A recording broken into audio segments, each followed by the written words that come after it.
میری تحریر میری دوست. میری ہر تحریر مجھ سے بات کرتی ہے. ویسے تو کسی کا ایسے کوئی نہیں ہوتا جو اسے اس طرح سمجھ سکے جیسے کہ وہ چاہتا ہے. میرا بھی کوئی نہیں ہے جو مجھ سے میری طرح بات کرے، میری بات سمجھ پائے.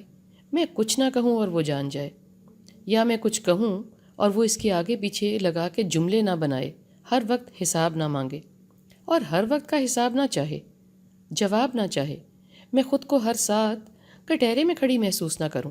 میں ڈر ڈر کے سانس نہ لوں، ملاقات کا، جذبات کا، ہر بات کا، جسے یقین دلانے میں قسمیں نہ کھانی پڑیں. اچھا ہی ہے کسی کا کوئی نہیں ہوتا. اس آزادی کی قدر کرنی چاہیے، اس کو مثبت استعمال کرنا چاہیے. پہلے یہ سمجھ تو آئے کہ مثبت استعمال ہے کیا. مثبت استعمال ہے خود کو وقت دینا، جو خود کی سوچ کو، اوروں کی سوچ کو وسیع کرنے میں مدد کرے. کام، نوکری، تعلقات، صحت اور بہت کچھ سے ہر انسان کبھی نہ کبھی تھک جاتا ہے، تنگ آ جاتا ہے، گھبرا جاتا ہے. کبھی کوئی راستہ ہی نظر نہیں آتا رونے اور دوائیوں کے علاوہ. ایک راستہ ہے بہت روشن، سب کے لیے الگ اور جدا، منفرد، مضبوط اور آزاد. خود مختار مقام، جگہ، راستہ، شرط یا مثبت نتائج. وہ ہیں فنون لطیفہ. مشکل لفظ ہے نا؟ نہیں مشکل نہیں ہے، یہ تو بہت آسان ہے. لفظ ہے مشغلہ، کوئی بھی اپنا لو. کچھ نہیں مانگتا، لگا بندہ وقت، جگہ، وسائل، شکل، عقل یا بہت زیادہ ہی تعلیم. ہر زندگی سے گزرنے والا لکھ سکتا ہے، بول سکتا ہے. اللہ کے نظاروں سے محظوظ ہونے والا پینٹ کر سکتا ہے، گا سکتا ہے اور بہت کچھ کر سکتے ہیں ہم سب. ہم یہ سب بیچنے کے لیے نہ کریں اور نہ ہی لوگوں کے لیے، بلکہ خود کے لیے، اور صرف خود کے لیے. بس خود کے لیے کچھ بھی مثبت مشغلہ زندگی میں نئی روح پھونکتا ہے. پینٹنگ ہوا کرتی تھی کبھی میری دوست، مگر ایسے نہیں جیسے کہ تحریر ہے. کچھ باتیں، چند الفاظ کورے کاغذ پہ، کچھ باتیں درمیان باتوں کے. میں بھی بات میں محظوظ ہو لوں اور بھی ہو لیں اگر چاہیں تو. باتوں میں سے باتیں نکالنا، بڑے باتیں بنائیں، میری زندگی سے جوڑیں. خیر ہے، کوئی پوچھتا ہے، کوئی سوچتا ہے کہ یہ آپ بیتی ہے، کوئی کہتا ہے کچھ تو ہوگا ہی. کیا فرق پڑتا ہے اگر کسی کو کوئی مثبت فرق پڑے تو.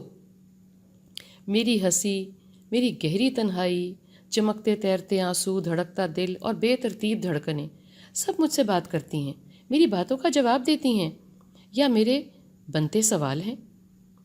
جس کا انتظار ہے وہ آتا نہیں، جو آتا ہے وہ ملتا نہیں، جو ملتا ہے وہ وجود ہوتا ہے، جو وجود ہوتا ہے اس کا بس وجود ہوتا ہے بے روح، وہ موجود نہیں ہوتا.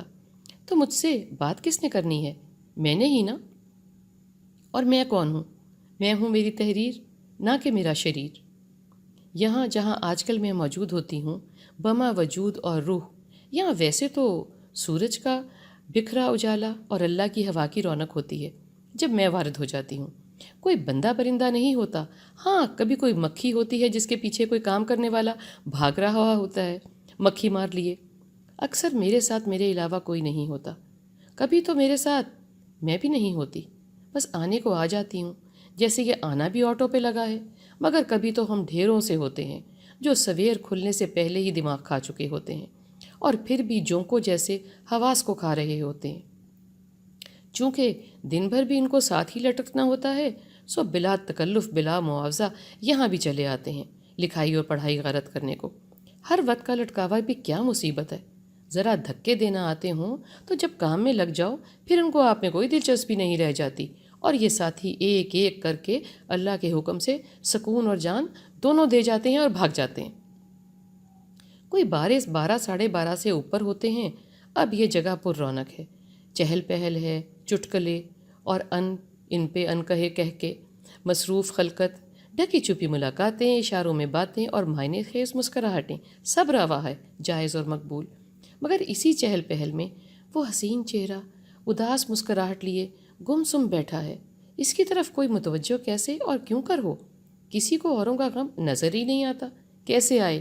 سب بینا نابینا ہیں، حساسیت سے بھرپور، بے حس ہیں، شاید جانتے ہی کم ہیں، اور جان بھی جائیں تو مانتے کم ہیں، اور مان بھی جائیں تو خیال ہی نہیں آتا کہ یہاں کوئی بیٹھا ہے.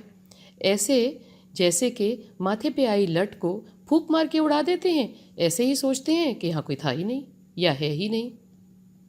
ویسے جن خیالات کو عملی جامہ یا علمی جامہ پہنانا نہیں ہوتا، ان کو کہیں بھی جگہ دینے کا کوئی فائدہ نہیں ہے۔ ان خیالات یا احساسات کا گزر جانا ہی بہتر ہے۔ جی ہاں، فائدہ کیا؟ اس خیال کو تو ٹھہرنے دینے کے تو ہزاروں نقصانات ہیں۔ اگر نہ بھی ٹھہریں اور صرف گزر ہی جائیں تو بھی بہت سے بربادے اور آفٹر شاکس۔ یہ سب آل فال میں سمجھ رہی ہوں کہ کیا کہہ رہی ہوں۔ بھئی تم کال کرنا تو بس کرو نا، مجھے بھی بات نہیں کرنی۔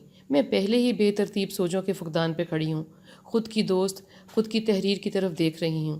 تحریر ہی ہے جو مجھے زندہ رکھے ہے۔ بات کر لو، بات بتا دو، آنسو چھپا لو، جھڑی لگا لو، سب سہ جاتی ہے۔